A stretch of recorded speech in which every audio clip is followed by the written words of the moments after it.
तो चलिए आज हम लोग पढ़ते हैं गणित का जितना भी सूत्र है सभी हम लोग क्लास 10th और 9th को मिलाकर चल रहे हैं। ठीक है, इसमें जितना भी सूत्र है जिस टाइप से होता है सभी सूत्र को टाइप कर लिया गया है और उसका सूत्र हम बोलेंगे तो आप लोग याद करिएगा। ठीक, चलिए, और आप लोग एक तरह से मान लीजिए टेस्ट भी हो जाएगा कि हमको क्या आता है और क्या नहीं आ रहा है। तो पहला देखिए, पहला बोलता है वर्ग का क्षेत्रफल। तो वर्ग का क्षेत्रफल क्या होता है? वर्ग का क्षेत्रफल होता है भुजा स्क्वायर। ठीक है, अगला क्या होता है? अगला क्या है?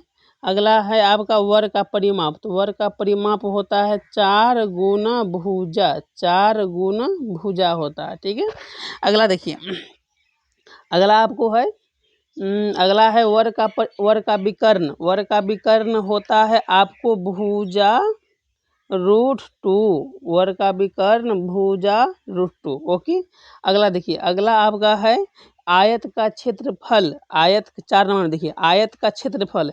आयत का क्षेत्रफल लंबाई गुना चौड़ाई, इसी को बोलते हैं L गुना B। आयत का क्षेत्रफल लंबाई गुना चौड़ाई यानी कि L गुना B। अगला आपका फॉर्मूला है आयत का परिमाप। आयत का परिमाप होता है 2 × L + B, 2 × L + B। Okay, चलिए, अगला आपको आता है आयत का विकर्ण। Okay, no problem. आयत का विकर्ण, आयत का विकर्ण होता है √L² + B²। आयत का विकर्ण √L² + B²। ओके, अगला आता है घन का क्षेत्रफल। घन का क्षेत्रफल, घन का क्षेत्रफल वही 6 गुना भुजा स्क्वायर। घन का क्षेत्रफल क्या हो गया आपका? 6 गुना भुजा स्क्वायर, है ना। इसी को कैसे कर देगा? 6a², क्योंकि भुजा को a बोलते हैं। ठीक है, और घन का कुल पृष्ठीय क्षेत्रफल वही हुआ और घन का संपूर्ण भी वही हुआ, यानी कि घन का क्षेत्रफल बोले, घन का कुल पृष्ठीय क्षेत्रफल बोले और घन का संपूर्ण बोले, तीनों का आंसर वही होगा 6 गुना भुजा स्क्वायर, 6 गुना भुजा स्क्वायर। ओके, चलिए, अगला आता है घन का आयतन। घन का आयतन होता है भुजा क्यू, भुजा क्यू, और भुजा को ही ए बोल दें, इसी को ए क्यू भी बोल सकते हैं। ठीक है, चलिए, अगला प्रश्न है, अगला आपका आता है घन का विकर्ण। ओके, घन का विकर्ण। तो घन का विकर्ण, यहाँ देखिए, घन का विकर्ण होता है भुजा √3, भुजा √3। घन का विकर्ण हो जाएगा आपको भुजा, ठीक है, √3। ठीक है, घन का विकर्ण भुजा √3। ठीक है, और इसी भुजा को ही बोल देते हैं ए, तो a√3 भी हो जाएगा, ठीक, क्योंकि भुजा को ही ए बोल देते हैं। ओके, चलिए, अगला है, अगला क्या है? घनाभ का क्षेत्रफल। घनाभ का क्षेत्रफल बोले या घनाभ का कुल पृष्ठीय क्षेत्रफल बोले या घनाभ का संपूर्ण पृष्ठीय क्षेत्रफल बोले, है ना। तो तीनों का आंसर सेम होगा 2 × LB +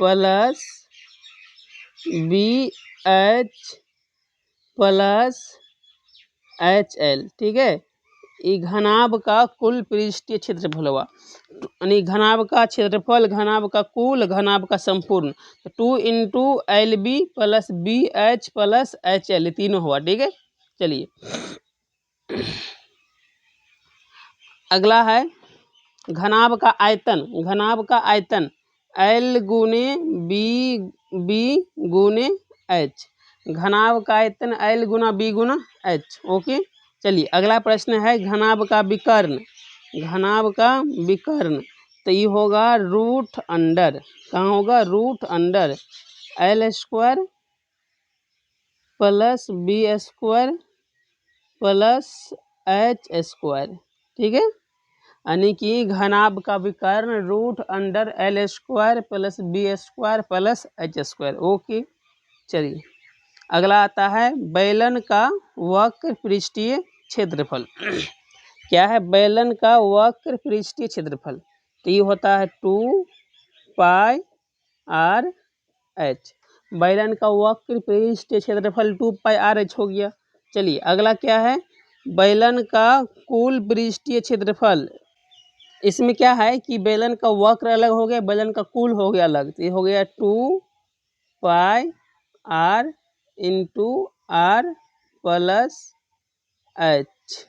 ठीक है, चलिए बेलन का कुल पृष्ठीय क्षेत्रफल 2 pi R into R plus H. चलिए अगला है बेलन का आयतन। बेलन का आयतन होता है पाई आर स्क्वायर एच। बेलन का आयतन होता है पाई आर स्क्वायर एच। चलिए आगे बढ़ते हैं। ओके, चलो शंकु का वक्र पृष्ठीय क्षेत्रफल ये होता है पाई आर एल। शंकु का वक्र पृष्ठीय क्षेत्रफल क्या होगा भैया? पाई आर एल। ओके, चलिए दोस्त अगला है शंकु का कुल पृष्ठीय क्षेत्रफल pi R into R plus L. Pi R into R plus L शंकु का कुल पृष्ठ क्षेत्रफल। Okay, if you don't mind दोस्त। चलो अगला क्या है? शंकु का आयतन। तो 1/3 pi R square H. 1/3 pi R square H. शंकु का आयतन 1/3 पाई आर स्क्वायर एच। चलो आगे बढ़ते हैं। चलो कोई नहीं। अगला आपका आ गया है अर्धगोला का वक्र पृष्ठीय क्षेत्रफल।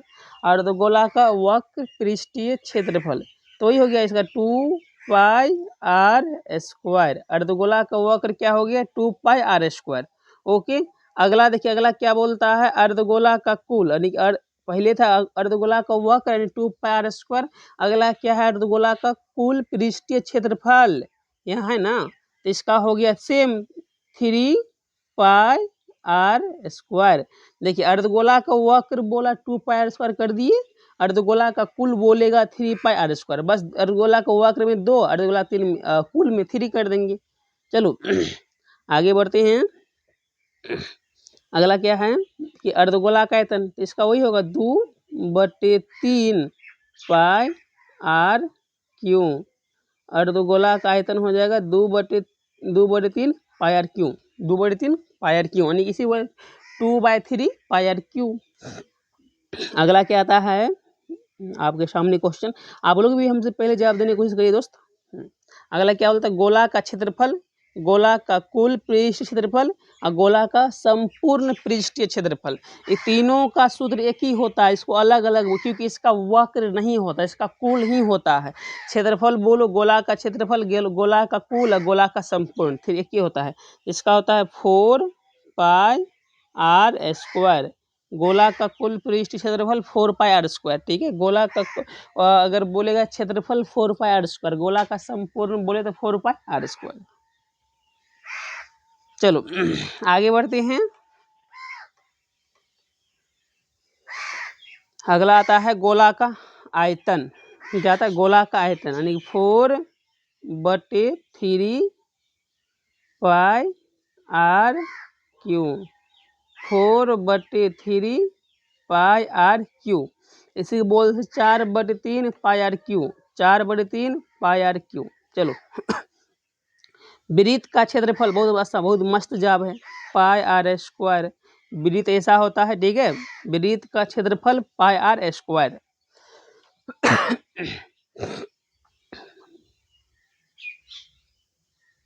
वृत्त की परिधि 2 पाई आर या इसी को बोलते हैं पाई डी। क्या बोल दिए? पाई डी। 2 पाई आर या तो पाई डी। देखो पाई डी और चाहे 2 पाई आर कैसे होता है, पाई डी से हम 2 पाई आर निकाल सकते हैं, चाहे 2 पाई आर से हम पाई डी निकाल सकते हैं। देखिए अभी हम बताते हैं, समझाते हैं आपको। देखिए मान लेते हैं, ले लिए हैं पाई डी, ले लिए ना, तो पाई जहाँ के तहाँ, डी माने क्या? व्यास, यानी डी बराबर सूत्र होता है 2r होता है ना, तो डी को जब हम कर देंगे 2r, तो इसी को ऐसे क्या सजा लिए, इसी का कर लिए सजा लिए। तो पहले लिख लिए 2, फिर लिख लिए पाई, फिर लिख लिए r, इसी के लिखते हैं 2 पाई r। वृत्त की परिधि 2 पाई r, समझे? तो ही होता है, या तो वृत्त की परिधि 2 पाई r बोलो या तो पाई डी बोलो। पाई डी से भी हम लोग निकाल लेते पाई और डी बराबर सूत्र होता है 2r, डी माने व्यास। ठीक है, तो करके निकाल ली, यानी कि पाई जहाँ तहाँ डी कब बोले 2r, तो पहले दू ले लिए, फिर पहले फार। अगला आता है अर्धवृत्त का क्षेत्रफल। देखिए बहुत आसान है। ये मेरा क्या है, वृत्त।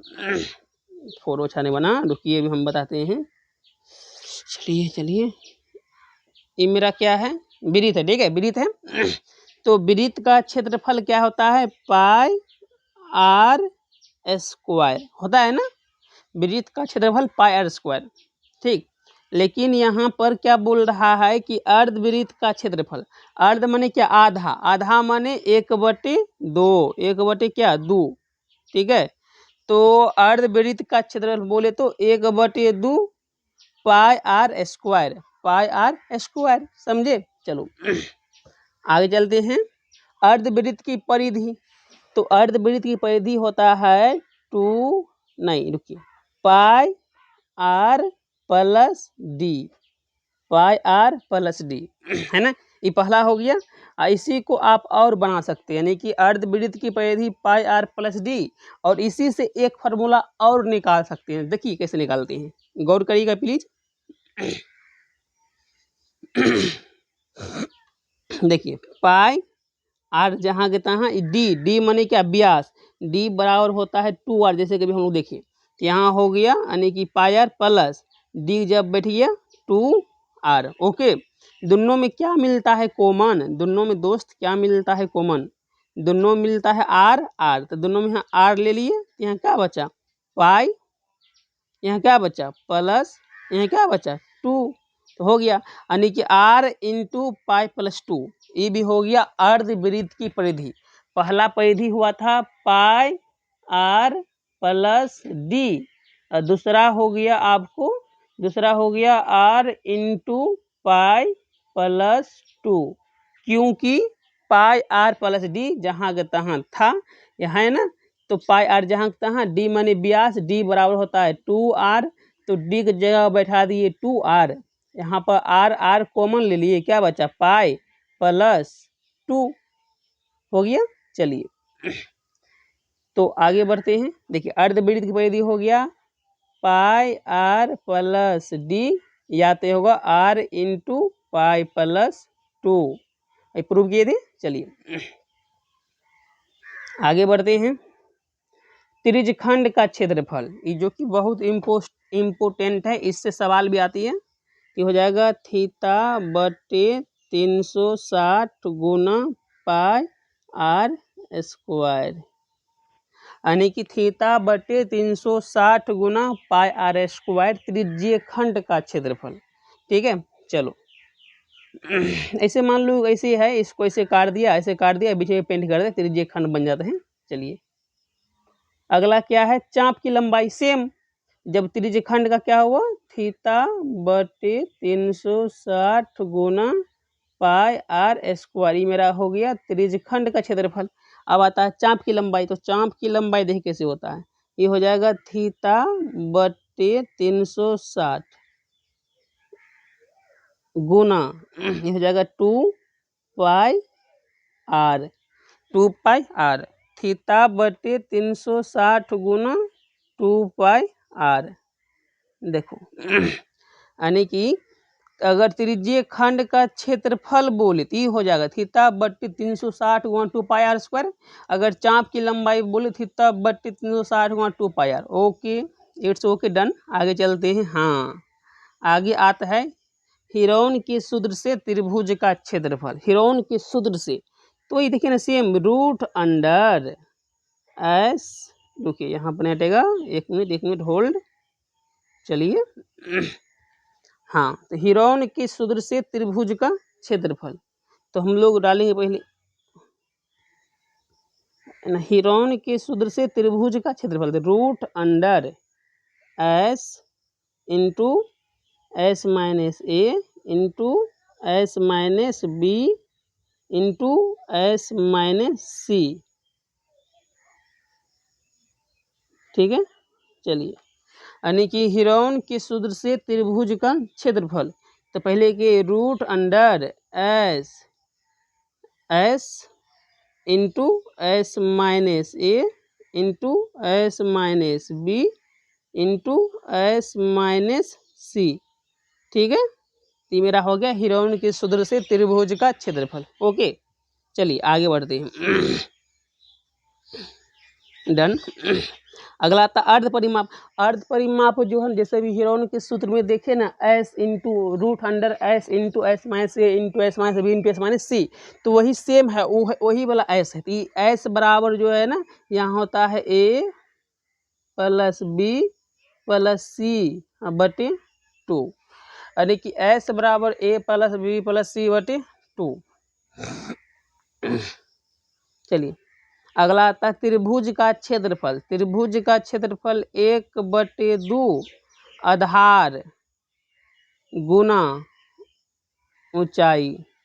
ठीक है, त्रिभुज का क्षेत्रफल 1/2 आधार गुना ऊंचाई, और ऊंचाई को ही बोल देते हैं शीर्षलम। क्या बोलते हैं? शीर्षलम। ठीक है, ऐसी कैसे, इसी को अगर इंग्लिश में लिखे तो ऐसे कर देंगे 1/2 बी गुना एच। आधार को बोल दिए बी, ऊंचाई को बोल दिए एच, यानी ऊंचाई माने शीर्षलम हो गया। अगला आता है वृत्त के चतुर्थांश का क्षेत्रफल। तो माने वृत्त है तो मान लो वृत्त के क्षेत्रफल, तो ऐसे पहले देख लो, तो मैं वृत्त हो गया। ठीक है, तो वृत्त के क्या बोला? चतुर्थांश का क्षेत्रफल। तो वृत्त के चतुर्थांश का क्षेत्रफल, तो मान लो ये हो गया अर्धवृत्त, ऐसे कर दिए तो 4 भाग। चतुर्थांश में 4 भाग, 1 2 3 4 भाग। ओके, तो पहली बात क्या है, वृत्त है ना, तो वृत्त का क्षेत्रफल पाई आर स्क्वायर हुआ। लेकिन वृत्त के चतुर्थांश यानी एगो वृत्त है उसको 4 भाग में बांट दिया, हो गया। यानी वृत्त के चतुर्थांश का क्षेत्रफल, तो वृत्त के चतुर्थांश का क्षेत्रफल 1/4 पाई आर स्क्वायर, क्योंकि वृत्त है उसको 4 भागों में बांट दिया, यानी एक वो वृत्त था 4 भाग में बांट दिया, लगा दिए। ठीक है, ओके। चलिए अगला है वृत्तखंड का क्षेत्रफल। यह है 360 माइनस थीटा बटे 360 गुना पाई आर स्क्वायर, यानी कि 360 माइनस थीटा बटे 360 गुना पाई आर स्क्वायर वृत्तखंड का क्षेत्रफल हो गया। ओके, चलिए दोस्त, अब हम लोग यहाँ तक कर लिए हैं, 40 प्रश्न कर लिए हैं। अब हम लोग अगले वीडियो में मिलते हैं ए प्लस बी का होल स्क्वायर लेकर, क्योंकि वीडियो लंबा हो जाएगी। धन्यवाद।